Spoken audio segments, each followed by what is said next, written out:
A medical condition suffered by a driver causes a crash in downtown Huntingburg. Jasper Mayor Terry Seitz joins me for Monday with the Mayor, and Inform featuring Kenny Hoaxsong and Whitney Hall with the Heartland Half Marathon. All of that and much more is up next here on 18 WJTS News.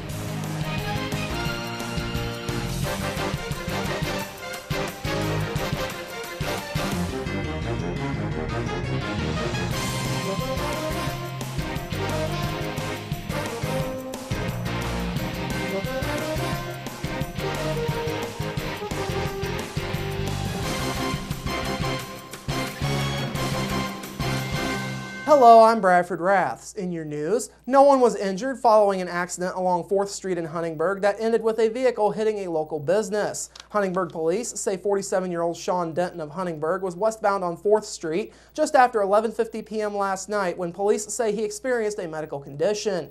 Denton lost control of his vehicle and hit the back of a parked truck owned by Alan Kern of Huntingburg. The impact sent Kern's truck into the back of a vehicle owned by Clint and Erica Carey of DuBois, which then hit the back of a parked car owned by Diana Jackal of Huntingburg.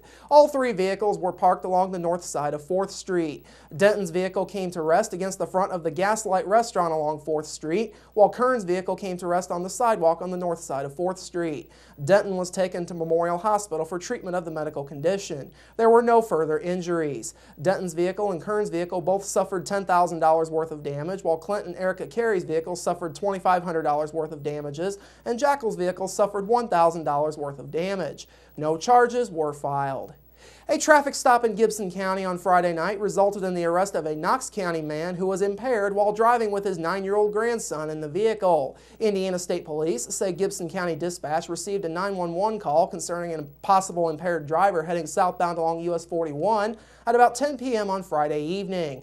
Troopers located the vehicle and pulled it over on US 41 near Coal Mine Road. The driver, identified as 53-year-old Anthony Presky of Vincennes, was found to be intoxicated. The trooper who pulled Presky over found an open 12-pack of beer in the bed of his truck. It was also discovered that Presky was transporting his 25-year-old son and 9-year-old grandson in the truck. Additionally, Presky had a previous conviction for DWI on his record, according to police. Presky was lodged in the Gibson County Jail. He faces Class D felonies for operating a vehicle while intoxicated with a passenger under the age of 18 and for operating a vehicle while intoxicated with a prior DWI conviction. The Fort Branch Police Department assisted. Officials with the Indiana Department of Transportation say a recently installed traffic light at an intersection in Spencer County is now up and running. Starting early this afternoon, the signals installed at the intersection of State Road 66 and Orchard Park Road near South Spencer High School were activated for the first time. Signal heads were installed at the intersection this past week and new paving markings were added. The temporary signals will serve as a short-term solution which will allow for left-turning movements from eastbound State Road 66 onto North Orchard Park Road. No new pavement was added, but additional pavement markings were installed to clarify the lines. Dedicated right-turn-only movements from State Road 66 onto Orchard Park Road were also marked. INDOT's long-term solution for the intersection includes the installation of a roundabout. INDOT officials say roundabouts have proven to be safe and effective in moving traffic through sometimes heavy volume intersections. Design of the new intersection will begin soon, with construction set to begin in a future year. The plans for improvement at the intersection came after 18-year-old Jacob Hamilton was killed earlier this year in an accident with a semi at the intersection. A public hearing was held at South Spencer High School earlier this summer to gather public input for the intersection.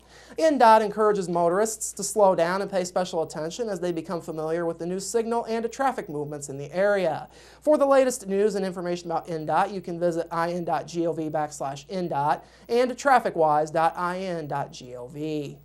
The DuBois County Soil and Water Conservation District is again accepting applications for its cover crop cost share program. There will be 2 payment rates in this program, one for experienced growers and another for those who have not had cover crops within the past 3 years. Payments will be made only for diverse cover crop mixes, which will include 1 broadleaf and 1 legume species. There will be no payments made for individual species. Those who have used cover crops in the past will be under a $15 payment rate per acre, while those who are new cover crop growers will be under a $25 payment rate per acre. There is a maximum of 50 acres per farm that will be covered under the plan. Cover crops, such as cereal grains, radishes, and clovers, are typically harvested prior to the end of September every year. These crops protect the soil from erosion during the winter when fields aren't in use for growing crops. They also keep nutrients such as nitrogen from washing into waterways. The roots of those plants assist in breaking up soil compaction, thus creating more favorable conditions for spring planting.